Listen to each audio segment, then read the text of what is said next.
Y precisamente para ahondar un poco más y darnos su análisis sobre todos estos acuerdos alcanzados y lo sucedido durante la cumbre de los 20, del G20, agradecemos mucho que nos tome la llamada Ulises Granados. Él es profesor del Instituto Tecnológico Autónomo de México. Muy buenas tardes, profesor. Muchísimas gracias por tomarnos esa comunicación para Iberoamérica al Día. Pues todo salió afortunadamente no como se esperaba, no como sucedió en la APEC, sino que llegaron a un acuerdo muy favorable los Estados Unidos con China, aparentemente, por lo menos para seguir negociando en los próximos 90 días. Y bueno, mucho más sucedió en la cumbre del G20. ¿Cuáles son pues, los puntos que usted destacaría principalmente? Ana, gracias por la invitación. Pues mira, afortunadamente, como tú lo mencionas, después de la cumbre de Hangzhou en China en 2016 y de Hamburgo en el 2017, que fue realmente pues un desastre, afortunadamente se ven algunos resultados después de la cumbre de Buenos Aires este pasado fin de semana. Los grandes temas que se hablaron fueron básicamente pues defensa al multilateralismo. Varios presidentes apoyaron todavía esto. Como tú mencionabas, una reforma a la Organización Mundial del Comercio, y casi todos los temas de la agenda tienen que ver con economía: empleo, infraestructura y desarrollo, suficiencia alimentaria, acceso a la educación, apoyo a las pymes, combate a la corrupción. Todos estos temas tienen que ver con la economía, pero afortunadamente, después de lo que vimos en Papúa Nueva Guinea hace poco en la cumbre de APEC, pues todo el mundo esperaba un desenlace bastante tenso entre los Estados Unidos y China. Afortunadamente, esta cena que tuvo el mandatario estadounidense con su homólogo chino el sábado 30 en Buenos Aires, pues abrió el camino para que Beijing redujera y bueno, paulatinamente eliminara aranceles a los autos de Estados Unidos, que ahora están en alrededor del 40%, y comprara más productos de los Estados Unidos. Ahora, por su parte, los Estados Unidos ya se compromete a no imponer más sanciones por un monto de $200,000 millones. Esto es importante porque esto manda una buena señal a los mercados. El día de hoy, lunes, han repuntado muchas de las bolsas en el mundo. El petróleo también ha subido ligeramente. El West Texas Intermediate subió alrededor de los $53 por barril, y el Brent del norte ya está al nivel de los $60 por barril. Entonces es una buena señal para los mercados internacionales. Particularmente para Argentina, esta fue una buena cumbre, porque le ha ayudado a visibilizar un poco la posición internacional de este país. Había estado ensimismada mucho tiempo. Y bueno, se dio a conocer una serie de avances que ha habido entre Mercosur y la Unión Europea. El próximo 10 de diciembre habrá una reunión de grupos técnicos para avanzar en este eventual acuerdo de libre comercio.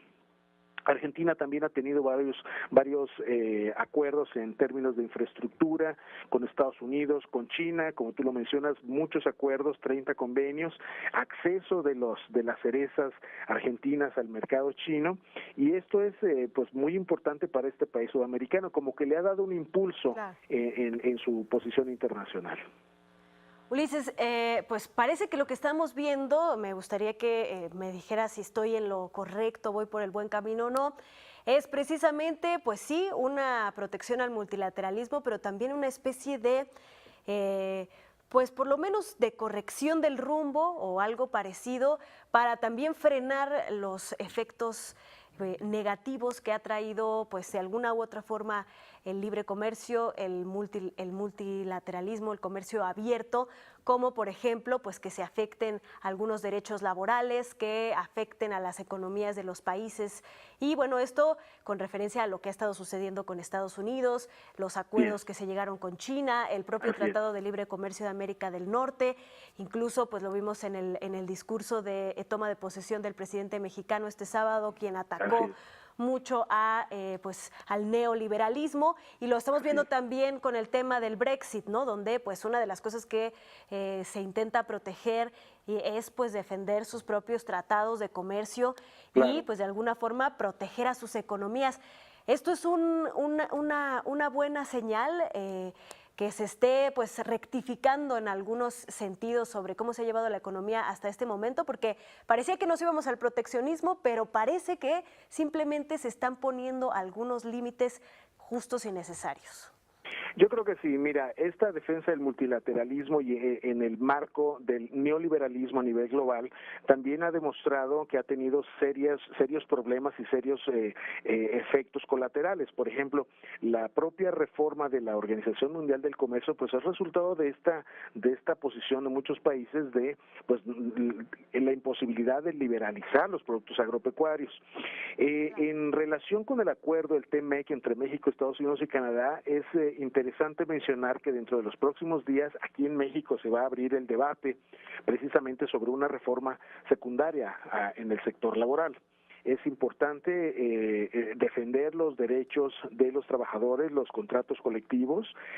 También, si hablamos del Brexit, estamos viendo que está Theresa May muy interesada en poder llegar a una reforma de la Organización Mundial del Comercio, porque en el momento en que el Reino Unido se separe de la Unión Europea, pues tiene que garantizar esta serie de acuerdos comerciales justos para el Reino Unido, ¿no? Claro. Entonces, de alguna forma, se están viendo manifestaciones de cómo sí tiene que haber una rectificación del neoliberalismo a ultranza, sin caer en el proteccionismo.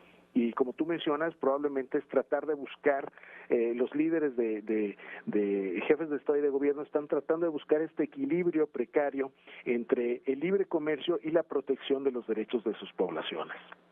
Pues creo que eso fue, Ulises, algo que vimos muy claramente en esta cumbre del G20 y pues que nos da, y los mercados mismos lo están sintiendo, pues una buena señal de que pues no se va a ir al otro extremo, pero sí se están haciendo algunas correcciones que podrían ser muy benéficas para, pues, de alguna forma sanear el comercio mundial. Yo creo que sí, habrá que ver en las próximas semanas, a partir del 1 de enero, en el hemisferio americano, en Sudamérica, Jair Bolsonaro toma el poder en Brasil y habrá que ver si él decide irse por una serie de políticas más proteccionistas o a favor del libre mercado. Brasil, como tú sabes, es miembro de BRICS y el grupo BRICS aquí estuvo pugnando en la cumbre del G20 por el multilateralismo y el libre comercio. Habrá que ver la reacción de Brasil. Muy bien, pues estaremos muy pendientes. Muchísimas gracias, Ulises Granados Quirós, profesor del Instituto Tecnológico Autónomo de México. Estamos en contacto y un fuerte abrazo. Gracias, Ana. Hasta luego. Hasta luego.